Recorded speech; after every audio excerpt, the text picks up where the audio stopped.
Hoy analizamos cómo los servicios de inteligencia israelíes lograron penetrar las defensas de Hezbolá, cambiando el curso de un conflicto histórico.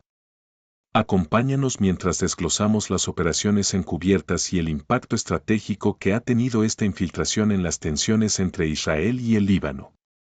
¿Cómo fue posible este avance? Quédate para descubrirlo. ¿Cómo penetraron los espías israelíes en Hezbolá? En su guerra de 2006 con Hezbolá, Israel intentó matar a Hassan Nasrallah 3 veces. Uno de los ataques aéreos falló, el líder de Hezbolá había abandonado antes el lugar. Los otros no lograron penetrar en los refuerzos de hormigón de su búnker subterráneo, según 2 personas familiarizadas con los intentos de asesinato. El viernes por la noche, el ejército israelí corrigió esos errores. Rastrearon a Nasrallah hasta un búnker construido bajo un complejo de apartamentos en el sur de Beirut y lanzaron hasta 80 bombas para asegurarse de que moría, según los medios israelíes.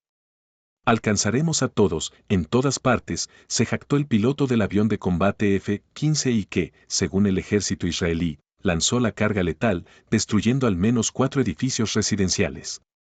Sin embargo, la arrogancia confiada del estamento militar y de seguridad israelí, que en las últimas semanas ha asestado una serie de golpes devastadores a uno de sus mayores rivales regionales, oculta una verdad incómoda. En casi 4 décadas de lucha contra Hezbolá, solo recientemente Israel ha invertido realmente la tendencia. Lo que ha cambiado, según funcionarios y exfuncionarios, es la profundidad y la calidad de la inteligencia en la que Israel ha podido apoyarse en los 2 últimos meses, empezando por el asesinato el 30 de julio de Fuad Shukr, una de las manos derechas de Nasrallah, cuando visitaba a un amigo no lejos del lugar del atentado del viernes. Estos funcionarios describieron una reorientación a gran escala de los esfuerzos de recopilación de información de Israel sobre Hezbolá tras el sorprendente fracaso de su mucho más poderoso ejército para asestar un golpe de gracia contra el grupo militante en 2006 o incluso para eliminar a sus altos dirigentes, incluido Nasrallah.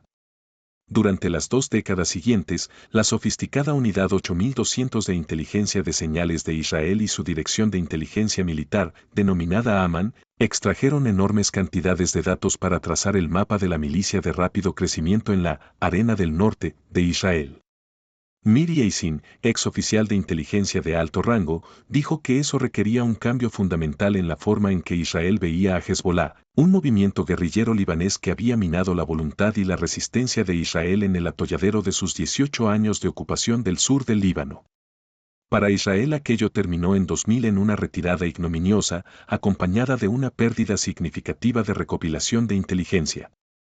En lugar de ello, dijo Eisin, la inteligencia israelí amplió su apertura para ver a Hezbolá en su totalidad, mirando más allá de su ala militar a sus ambiciones políticas y sus crecientes conexiones con la Guardia Revolucionaria iraní y la relación de Nasrallah con el presidente sirio Bashar al-Assad.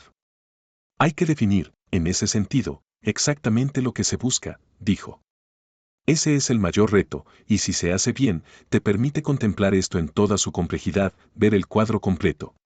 La inteligencia israelí se había referido durante casi una década a Hezbolá como un ejército del terror, en lugar de como un grupo terrorista, como Osama Bin Laden en una cueva, dijo. Fue un cambio conceptual que obligó a Israel a estudiar a Hezbolá tan de cerca y con tanta amplitud como al ejército sirio, por ejemplo. A medida que Hezbolá crecía en fuerza, incluso en 2012 desplegándose en Siria para ayudar a Assad a sofocar un levantamiento armado contra su dictadura, dio a Israel la oportunidad de tomarle la medida. Lo que surgió fue una densa imagen de inteligencia, quien estaba al mando de las operaciones de Hezbolá, quien ascendía, quien era corrupto y quien acababa de regresar de un viaje inexplicable. Aunque los combatientes de Hezbolá se habían curtido en la sangrienta guerra de Siria, las fuerzas del grupo militante habían crecido al ritmo del prolongado conflicto.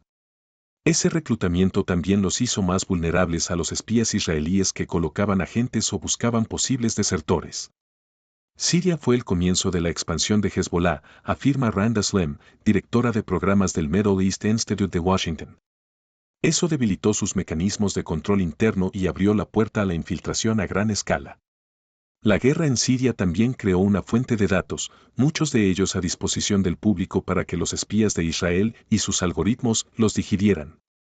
Los obituarios, en forma de carteles de mártires, utilizados habitualmente por Hezbollah, fueron uno de ellos, salpicados de pequeñas pepitas de información, como de qué ciudad era el combatiente, dónde fue asesinado y su círculo de amigos que publicaban la noticia en las redes sociales. Los funerales eran aún más reveladores, y a veces sacaban de las sombras a altos dirigentes, aunque fuera brevemente. Un antiguo político libanés de alto rango en Beirut afirmó que la penetración en Hezbollah de los servicios de inteligencia israelíes o estadounidenses era el precio de su apoyo a Assad. Tuvieron que rebelarse en Siria, dijo, donde el hermético grupo de repente tuvo que estar en contacto y compartir información con el servicio de inteligencia sirio, notoriamente corrupto, o con los servicios de inteligencia rusos, que eran vigilados regularmente por los estadounidenses. Pasaron de ser muy disciplinados y puristas a alguien que, al defender a Assad, dejó entrar a mucha más gente de la que debería, dijo Yesid Sayik, investigador principal del Carnegie Middle East Center. La complacencia y la arrogancia fueron acompañadas de un cambio en su composición, empezaron a volverse flácidos. Esto supuso un cambio para un grupo que se enorgullecía de su capacidad para defenderse de la cacareada destreza de los servicios de inteligencia israelíes en el Líbano. Hezbollah voló la sede del Shin Bet en Tiro no una sino dos veces en los primeros años de la ocupación israelí del sur del Líbano. En un momento dado, a finales de la década de 1990, Israel se dio cuenta de que Hezbollah estaba secuestrando sus emisiones de aviones no tripulados, que entonces no estaban encriptadas, enterándose de los propios objetivos y métodos de las fuerzas de defensa de Israel, según dos personas familiarizadas con el asunto. La creciente atención que Israel presta a Hezbollah en la región ha ido acompañada de una ventaja técnica cada vez mayor y, con el tiempo, insuperable, satélites espía, drones sofisticados y capacidades de pirateo cibernético que convierten los teléfonos móviles en dispositivos de escucha. Recoge tantos datos que cuenta con un grupo especializado, la Unidad 9900, que escribe algoritmos que examinan terabytes de imágenes visuales para encontrar los cambios más leves, con la esperanza de identificar un artefacto explosivo improvisado al borde de una carretera, un respiradero sobre un túnel o la repentina adición de un refuerzo de hormigón, indicio de un búnker. Una vez identificado un operativo de Hezbollah, sus movimientos diarios se introducen en una amplia base de datos de información extraída de dispositivos que pueden incluir el teléfono móvil de su esposa, el cuentakilómetros de su coche inteligente o su ubicación. Estos pueden ser identificados a partir de fuentes tan dispares como un avión no tripulado que sobrevuele la zona, de la señal de una cámara de circuito cerrado de televisión pirateada por la que pase casualmente e incluso de su voz captada en el micrófono del mando a distancia de un televisor moderno, según varios funcionarios israelíes. Si te está gustando este análisis y quieres estar al tanto de más contenido sobre estrategia militar, geopolítica y economía global, no olvides suscribirte al canal. Da un like a este video si te parece interesante y compártelo con quienes creas que también les podría interesar. Así, nos ayudas a seguir creando contenido de calidad para ti. Cualquier ruptura de esa rutina se convierte en una alerta para que un oficial de inteligencia haga una criba, una técnica que permitió a Israel identificar a los mandos intermedios de los escuadrones antitanque de 2 o 3 combatientes que han hostigado a las tropas de las FDI desde el otro lado de la frontera. En un momento dado, Israel controló los horarios de los comandantes individuales para ver si habían sido llamados de repente en previsión de un ataque, dijo uno de los funcionarios. Pero cada uno de estos procesos requería tiempo y paciencia para desarrollarse. A lo largo de los años, la inteligencia israelí fue capaz de poblar un banco de objetivos tan vasto que, en los 3 primeros días de su campaña aérea, sus aviones de guerra trataron de eliminar al menos 3.000 presuntos objetivos de Hezbollah, según las declaraciones públicas de las FDI. Israel tenía muchas capacidades, mucha información almacenada esperando a ser utilizada, dijo un antiguo oficial. Podríamos haber utilizado estas capacidades hace mucho más tiempo durante esta guerra, pero no lo hicimos. Esa paciencia parece haber dado sus frutos a los militares. Durante más de 10 meses, Israel y Hezbollah intercambiaron disparos transfronterizos, mientras Israel mataba a unos cientos de operativos de bajo nivel de Hezbollah, la gran mayoría de ellos dentro de un escenario del conflicto que se ampliaba lentamente, extendiéndose unos pocos kilómetros al norte de la frontera. Esto parece haber inducido a Nasrallah a pensar que los dos archirrivales estaban inmersos en un nuevo tipo de política de riesgo, con líneas rojas bien definidas que podían manejarse hasta que Israel acordara un alto el fuego en Gaza con Hamás, permitiendo a Hezbolá una rampa de salida que le permitirá acordar un alto el fuego con Israel. El grupo no había iniciado esta ronda de fuego con Israel hasta el 8 de octubre, en solidaridad con Hamás, respaldado por Irán, en un intento de mantener al menos parte de la potencia de fuego israelí inmovilizada en su frontera norte. Hezbolá se sintió obligada a participar en la lucha, pero al mismo tiempo se limitó mucho, nunca tuvo intención de tomar una iniciativa en la que pudiera tener alguna ventaja, declaró Sayigh, del Carnegie Middle East Center. Parece que lanzaron algunos cohetes aquí y allá, y recibieron algunos impactos a cambio, y se dejaron llevar por la noción de que ese era el límite, mantuvieron una, si no las dos, manos atadas a la espalda y no hicieron nada que se acercara a su plena capacidad. Pero incluso la posibilidad de que Hezbolá intentara el mismo tipo de ataque transfronterizo que jamás había llevado a cabo con éxito el 7 de octubre, matando a 1.200 personas en el sur de Israel y llevando a 250 rehenes de vuelta a Gaza, fue suficiente para que Israel evacuara las comunidades cercanas a su frontera con Líbano. Unos 60.000 israelíes se vieron obligados a abandonar sus hogares, convirtiendo la frontera en una zona de guerra activa con Hezbolá. Para crear las condiciones necesarias para su regreso, el primer ministro Benjamin Netanyahu parece haber desplegado las capacidades ofensivas más avanzadas de Israel, según funcionarios informados sobre las operaciones.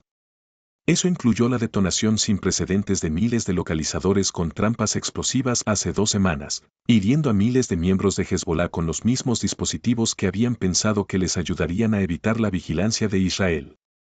Culminó el viernes con el asesinato de Nasrallah, una hazaña que el predecesor de Netanyahu, Ehud Olmert, había autorizado en 2006 y que las FDI no habían podido llevar a cabo. En los últimos meses, si no años, la inteligencia israelí casi había perfeccionado una técnica que le permitía, al menos de forma intermitente, localizar a Nasrallah, de quien se sospechaba que vivía principalmente bajo tierra en una madriguera de túneles y búnkeres. En los días posteriores al 7 de octubre, aviones de combate israelíes despegaron con instrucciones de bombardear un lugar donde Nasrallah había sido localizado por la Dirección de Inteligencia israelí Amán. La incursión se canceló después de que la Casa Blanca exigiera a Netanyahu que lo hiciera, según uno de los funcionarios israelíes. El viernes, la inteligencia israelí parece haber localizado de nuevo a Nasrallah, dirigiéndose a lo que las FDI denominaron un búnker de mando y control, aparentemente para asistir a una reunión que incluía a varios altos dirigentes de Hezbolá y a un alto mando iraní de las operaciones de la Guardia Revolucionaria. En Nueva York, Netanyahu fue informado al margen de su discurso ante la Asamblea General de la ONU, donde rechazó la idea de un alto el fuego con Hezbolá y prometió seguir adelante con la ofensiva israelí. Una persona familiarizada con los acontecimientos dijo que Netanyahu sabía de la operación para matar a Nasrallah antes de que pronunciara su discurso. La campaña de Israel no ha terminado, dice Netanyahu. Todavía es posible que Israel envíe tropas terrestres al sur del Líbano para ayudar a despejar una zona de seguridad al norte de su frontera. Gran parte de las capacidades de Hezbolá en materia de misiles siguen intactas.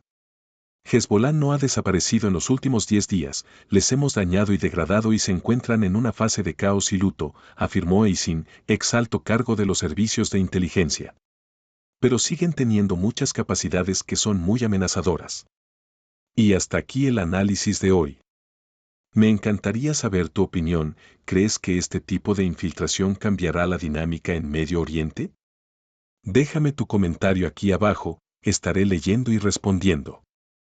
Recuerda suscribirte al canal si aún no lo has hecho, activar la campana de notificaciones para no perderte ningún video, y compartirlo con alguien que también disfrute de temas sobre geopolítica y estrategia militar. Nos vemos en el próximo video.